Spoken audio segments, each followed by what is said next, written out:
गुणगुणावे गीत वाटे शब्द मिळू दे थांबना होलकेचा होल तू इतके कळू दे थांबना गुंतलेला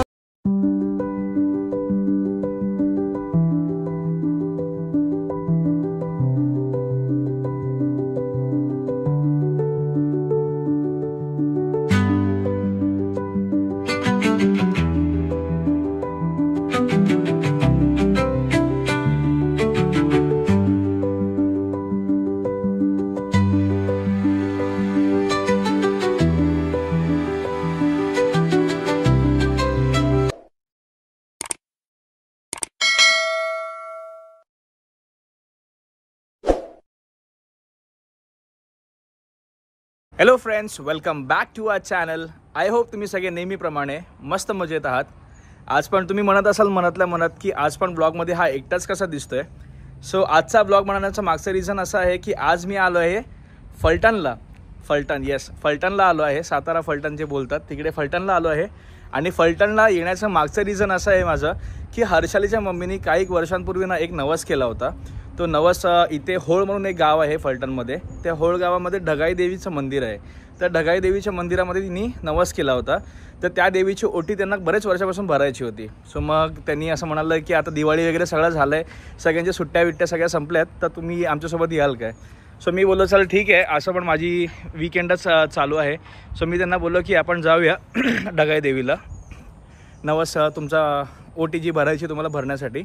सो आजचा ब्लॉग बनवण्याचं मागचं रिझन असं आहे की फलटणचं क्लायमेट आणि फलटणची जे काय बोलतात त्याला नेचर एकदम आउटस्टँडिंग आहे.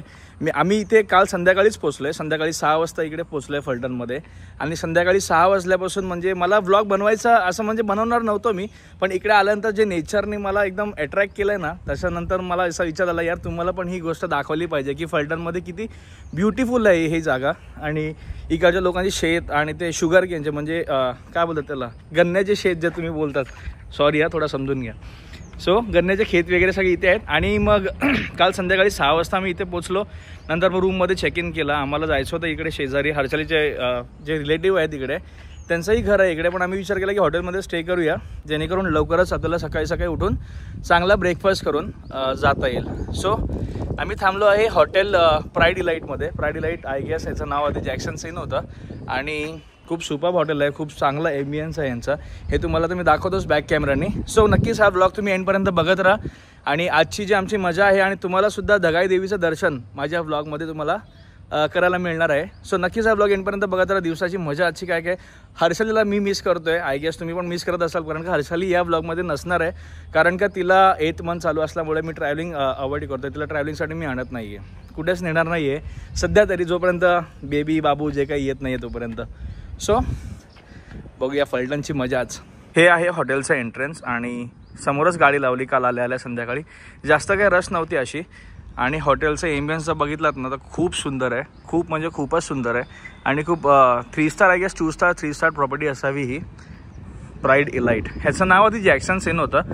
आणि क्लायमेट, मेन ब्लॉग बनवायचं रिझन असं आहे की क्लायमेट किती साफ आहे. एवढं साफ क्लायमेट आपल्याला आपल्या मुंबईमध्ये बघायला नाहीच मिळत. आणि याचबरोबर त्यांचं पार्किंग स्पेस पण खूप चांगला होता. म्हणजे आल्याला आम्हाला थकायला पण नाही झालं, आल्याला आम्ही फ्रेश झालो चांगलंपणे.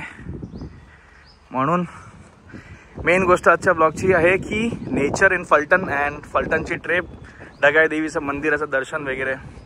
हा आहे प्राईड डिलाईटचा एंट्रन्स. आणि इथं रेस्टॉरंटमध्येच आम्ही सकाळी मॉर्निंगमध्ये ब्रेकफास्ट केला. ब्रेकफास्ट दाखवता नाही आला कारण का ब्लॉग बनवायची इच्छा नव्हती, पण नंतर जेव्हा सनराईज बघितला त्यानंतर मजा आली. काका ऑमलेट भारी होता, थँक्यू. आणि जर तुम्ही प्राईड डिलाईटला आलात, हे त्यांचं रेस्टॉरंट आहे आणि इथेच तुम्ही डायनिंग एन्जॉय करू शकता. ही आहे आमची गँग in Phaltan. Say hello everyone. ब्रेकफास्टमध्ये काय काय तुम्हाला दाखवायचं राहिलंच. इथे होते बॉइल्ड एग, ऑलमोस्ट आम्ही फिनिश केलेत. सगळ्यात लास्टला आम्हीच आलो. पोटॅटो, परत इडली होती, चटणी, सांबार. ह्याच्यात मैसूर बोंडा, मैसूर साऊथ इंडियन डिश आहे आय गेस. दिस इज आलू पराठा. ह्याच्यामध्ये होतं साबुदाणा खिचडी, जी मी नाही खाल्ली. आणि ह्याच्यामध्ये होता उपमा, जो पण नाही खाल्ला. आणि यांचा स्टाफ पण खूप कॉपरेटिव्ह आहे. सर तुमचं नाव काय?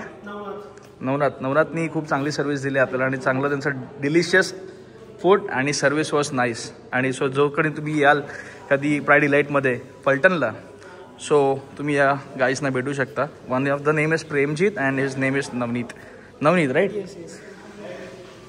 So here it was bread, donuts, muffins, basic जे आपण 3 स्टार 5 स्टारमध्ये जे मी नेहमी बघतो सेम ब्रेकफास्ट, नथिंग स्पेशल. हे आमचं रूम. आणि काल ब्लॉग नाही बनवला तुम्हाला माहिती आहे, आज ब्लॉग स्टार्ट केला त्यामुळे पूर्ण मेस झाला आहे रूममध्ये. हा एक्स्ट्रा बेड त्यांनी दिला होता आणि इंटिरियर खूप चांगलं होतं असं म्हणजे काय, आणि मस्त झोप लागली आहे काल रात्री.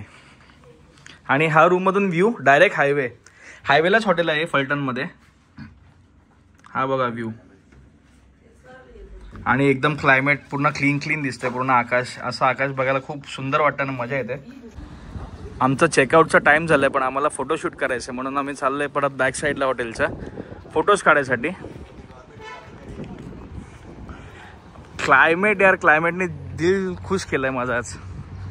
खूप सुपर क्लायमेट आणि सोलार पॅनल्स लावले तिकडे, म्हणजे इलेक्ट्रिसिटीचं काहीच टेन्शन नाही, सगळ्याकडे सोलार लावलेत. आणि हा आहे हॉटेलचा लुक. अजून एकदा तुम्हाला मी दाखवतो.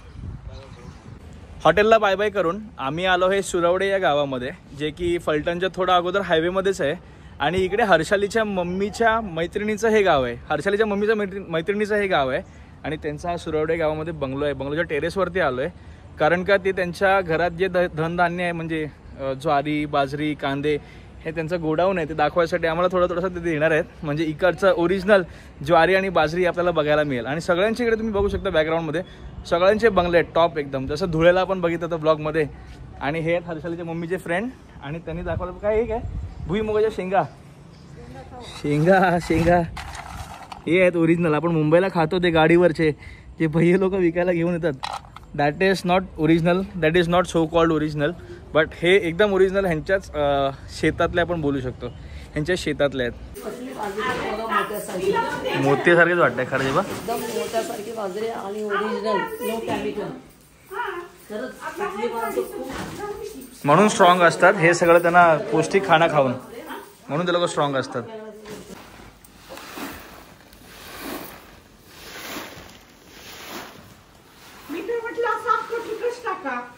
गहू अख्खा ढीक नाही, एवढं कसं नेणार, सामान आहे आमच्या बॅगा पण आहेत ना मागे.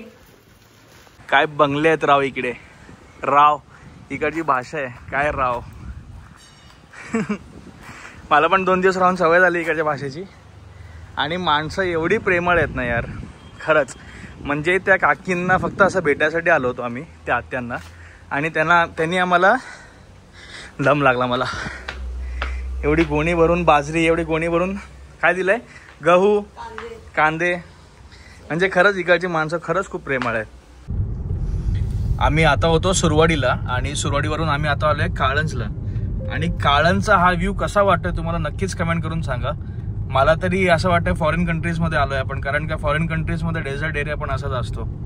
सो तुम्हाला हा व्ह्यू कसा वाटतोय नक्कीच कमेंट करून सांगा. आणि सगळ्याकडे एकदम शेतीचा फिलिंग येतोय चारी साईडला.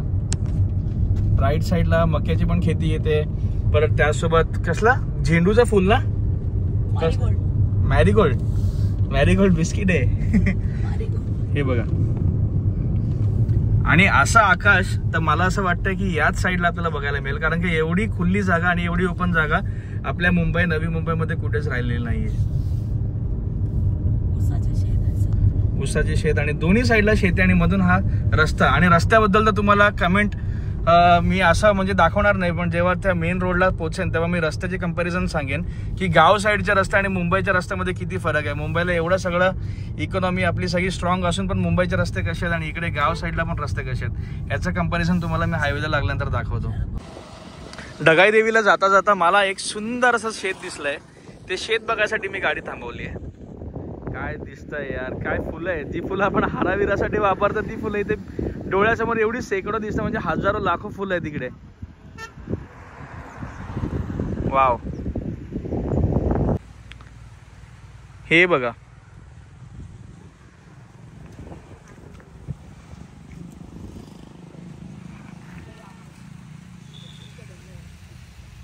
ज्या कामासाठी आम्ही आलो आहे त्या कामासाठी आम्ही पोहोचलोय होळला. खोळ गावामध्ये हे आहे ढगाई देवीचं मंदिर. हे मंदिर आहे बाहेरच्या साईडला असण्याचं रिझन असं आहे की पावसाळ्यात जेव्हा या नदीला पाणी भरतं त्याच्यामुळे गावच्यांना इथे म्हणजे किंवा बाहेरच्यांना ज्यांना कोणाला दर्शन घ्यायचं असं देवीचं ते पावसामुळे या नदीमध्ये जाऊ नाही शकत, त्यांच्यासाठी हे बाहेर असं मंदिर बनलेलं आहे. श्री ढगाई प्रसन्न. म्हणजे इकडे तुम्ही दर्शन घेऊन जेव्हा पाऊस नसतो तेव्हा तुम्ही खाली जाऊ शकता.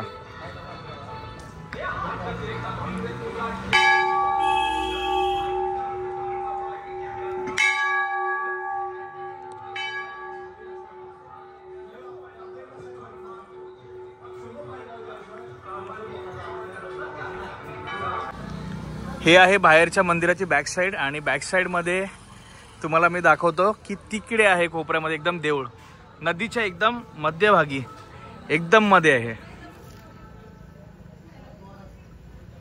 हे खरंच जागृत देवस्थान आहे आणि ह्याच्या मागचं रिझन तुम्हाला मी सांगतो.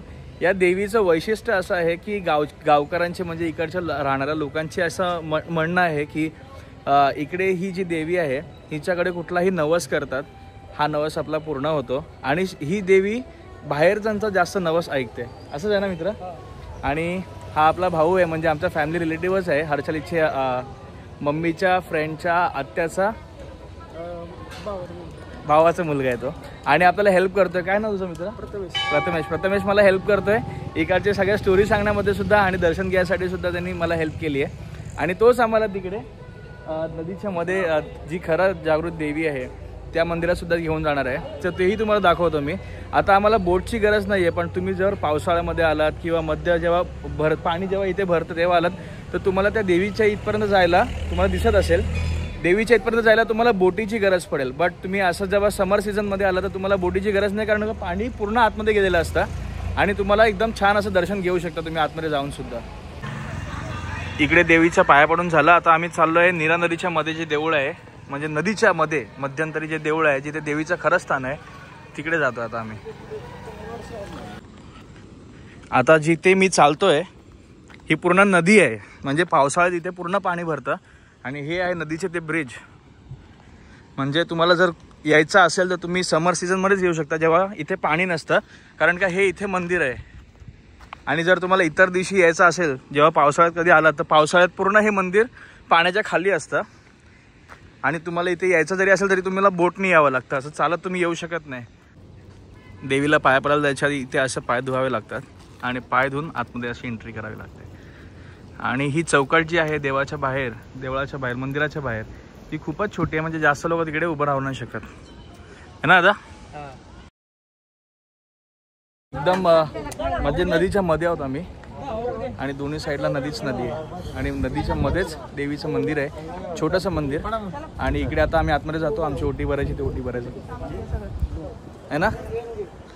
गर्दी एवढीच असते की नेहमी? नाही, जास्त असते अजून. मग लोक कसे येतात? याचं चालत येतात, म्हणजे नदीच्या मधून तुम्हाला असं चालत यावं लागेल रोडवरून.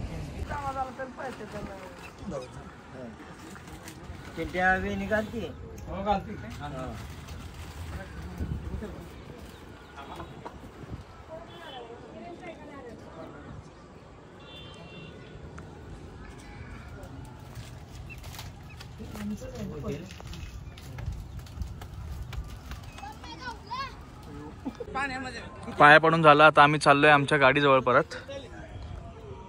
ज्या कामासाठी आम्ही आलो होतो ते काम आमचं झालंय. आता जाऊया गाडीमध्ये. नदीमध्ये पाणी तर अजिबात नाही आहे, थोडंसं आहे, जास्त नाही.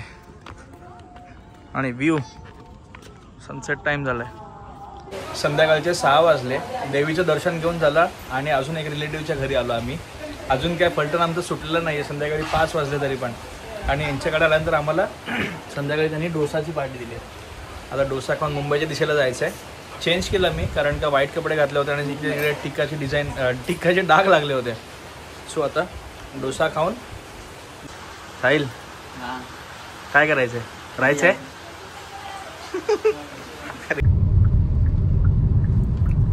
रात्रीचे वाजलेत 12:15. आम्ही पोहोचलोय लोणावल्यामध्ये आणि हा भला मोठा फॉग. आम्हाला जरा जास्तच उशीर झाला आणि आता लोणावळ्याचा घाट आम्ही उतरतोय. घरी पोचायला किती वाजतात काय माहिती नाही अजूनपर्यंत.